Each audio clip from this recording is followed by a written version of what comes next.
Well, I'm about to start another big one. If you've been watching my vlogs recently, you see me at the Queterie, the booze bar locally. I got some nice shots. Let's have a look at this one now. So I had some nice shots overnight. There are 2 evenings with sessions going on with the blues and live sessions and so on. Great fun with some friends, and of course plenty of this, which I've got a bit of now because it's so hot here. This is Goudal, Belgian beer, excellent one. So I want to hit this with the rollers and with the brushes. Nice, strong, rich reds, darks, purples, blues. Fairly abstract, but tighten it up gradually. I want some very atmospheric pieces. I'd like to do about 6 or 7 of this series now to display there, maybe even this year, but certainly for next year.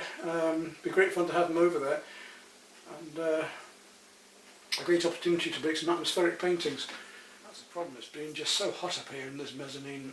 I'm going to start off then with a roller and about a 1/2 inch, 3/4 inch filbert to mix with. Looking down on my palette again, I've got the ordinary mixing palette, I've got the palette for the roller here, and the brush here, and then of course my paint's ready to go. I wanted to top up a little bit soon, but we'll get some colour on straight away. Remember what we're going to do, we're going to mix the colour by taking it from the Stay Wet palette. Remember the Stay Wet palette? Some of you keep asking about it and I keep showing it in films, but it's a sandwich box, 2 layers of paper towel, 1 layer of greaseproof paper.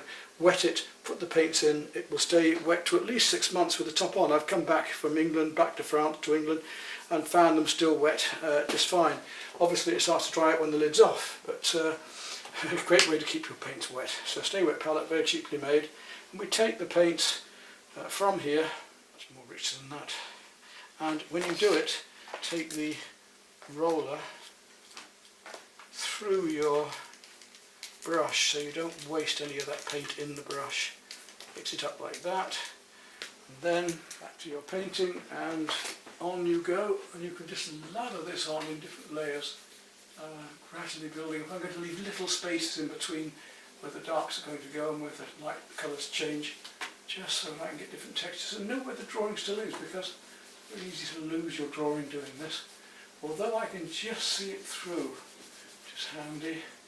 So I want to get these textures on.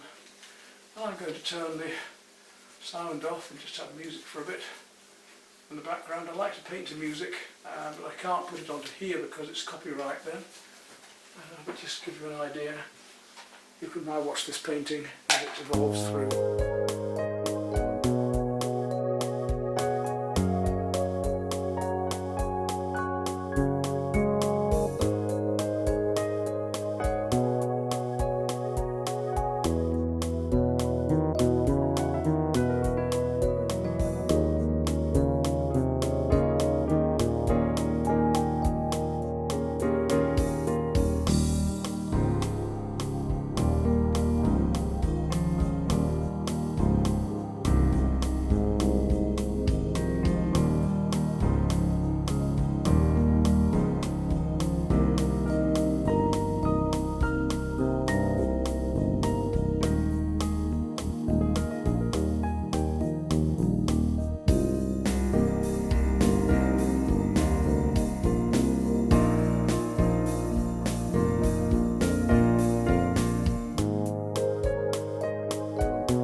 Well, it's a much duller and cooler day today out there. It's actually rained overnight, which will help.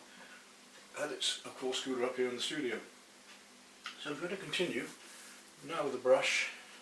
It's very thin, but I want to start working colour over here. But having said a brush, I think I might actually start with the roller again and just get some of the lights in a little bit before working heavier colours in. Be an idea, wouldn't it? So, top of the palette again. I'll stay wet palette. And away we go. Look at some of these lighter colours. I think these very light oranges. I'll just work some of those up first.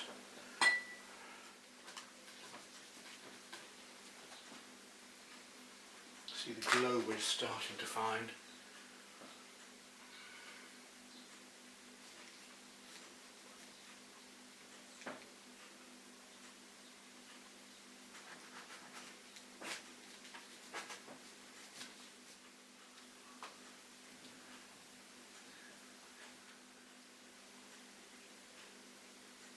Go back to these lights a bit later. I don't really want to put the heavy lights in yet. I'm just finding my way.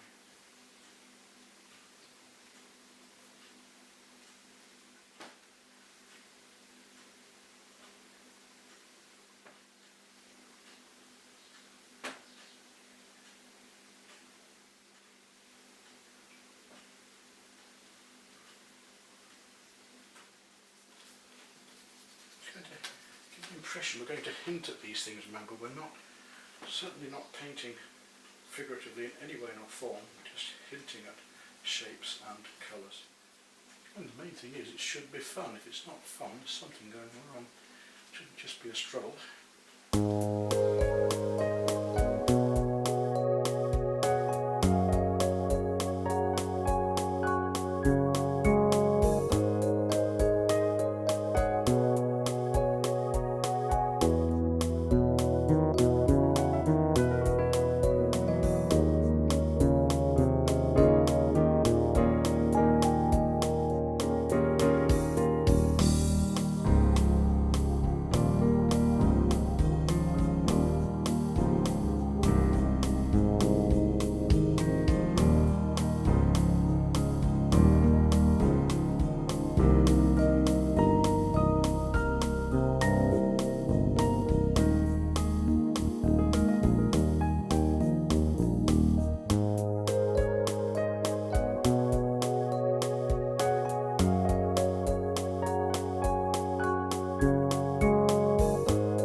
Well, I think I've about finished this one. I wasn't sure about the signature, trying to get the signature a bit stronger or not. I want it soft because I want everything to be sort of in half light there, so the signature stood out too much, it was no good.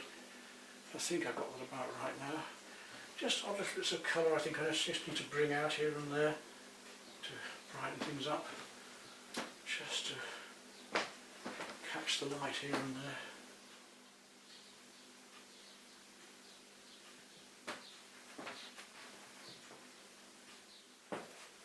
So, let's see what happens. This is made richer with the varnish. Normally spray it flat and leave it trickling, but put an even coat on, we should be alright. see it nicely from the angle here.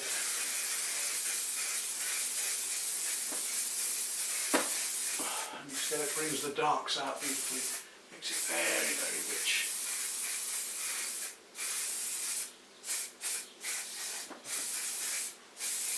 Doesn't need any dark patches, we don't want anything trickling either, so just a matter of getting it nice and even. Let's give it a second coat.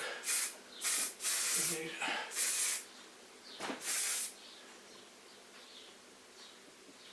That's nice, yeah. It does want these darks making very rich.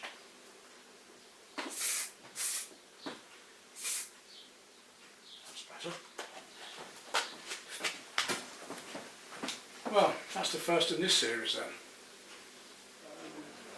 It's rather an exciting and fun thing to do, having taken these shots during those live sessions.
I'm back to my half-inch brush again. Find the photograph and away I go. Directly in with the colours. Let's see what we've got this morning then. Straight away I want to start hitting him with stronger colour.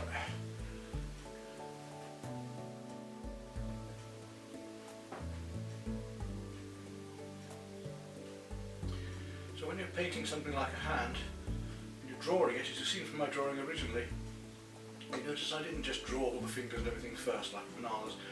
I worked out the basic shape first, and then if I want to pick up details I can do that, as I can now with this. I'm going to have the basic shapes of this first.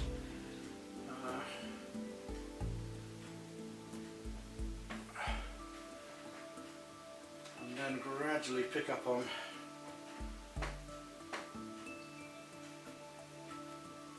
some of my paint's gone solid.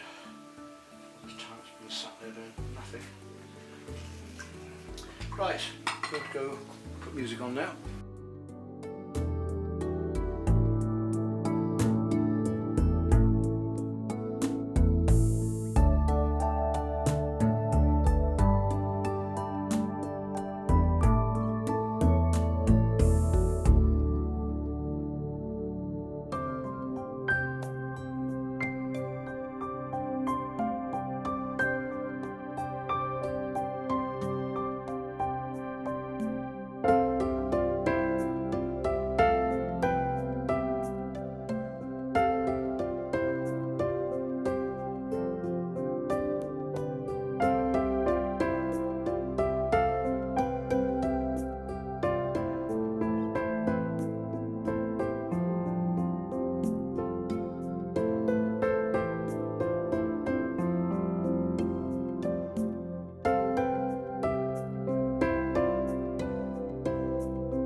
the series now completed. Quite happy with that. Different palette slightly duller, but I think it still has that movement and that life, that ambience of that movement, which is what I'm after, capturing that movement of time and light